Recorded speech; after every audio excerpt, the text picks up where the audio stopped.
મહત્વની અપડેટ કરજણથી આવી રહી છે. કરજણમાં ઢાઢર નદી ગાંડીતુર બનતા પૂર જેવી પરિસ્થિતિ સર્જાય છે. કરજણ ધારાસભ્ય અક્ષયભાઈ પટેલ ગામોની મુલાકાતે પહોંચ્યા છે.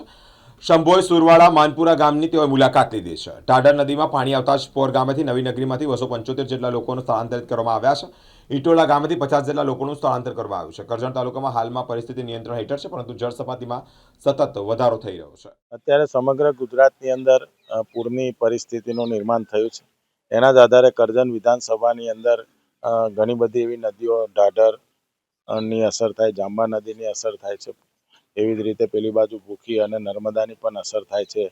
એના ભાગરૂપે આજે કરજણની અંદર ઢાઢર નદીના કિનારાના જે ગામો છે એ ગામોની શંભોઈ સુરવાડા માનપુર જેવા ગામોની અંદર અસર પાણીની જોવા મળી છે. અને લગભગ જે અમુક ગામના ઘરના ફરિયાના રસ્તાઓ છે એ પૂરની પરિસ્થિતિને કારણે સંપર્ક વિહોણા જે વિસ્તાર થયો છે એની આજે સમગ્ર તંત્ર, પોલીસ અને સમગ્ર સરકારી તંત્ર સાથે આજે દરેક ગામની અંદર મુલાકાતે અમે નીકળ્યા છે. અને લગભગ ગામના આગેવાનો, સરપંચશ્રીઓ, તલાટીશ્રીઓ પણ સ્થળ પર હાજર હોય સમગ્ર ગામની અંદર તકેદારીના ભાગરૂપે અત્યારે તંત્ર એલર્ટ છે.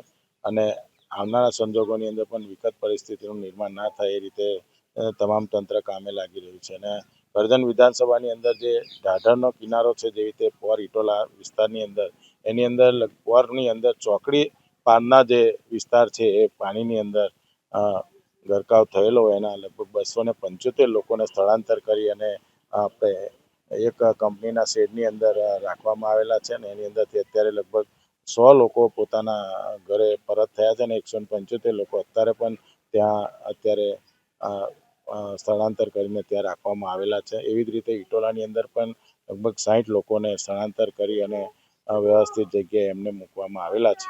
અને આવા જે સ્થળાંતર કરેલા તમામ લોકોને વ્યવસ્થિત એમને જમવાનું ટાઈમસર મળી રહે અને કોઈ પણ જાતની એમને અગવડ ના પડે એના તકેદારી ભાગરૂપે તમામ તંત્ર કામે લાગેલું છે.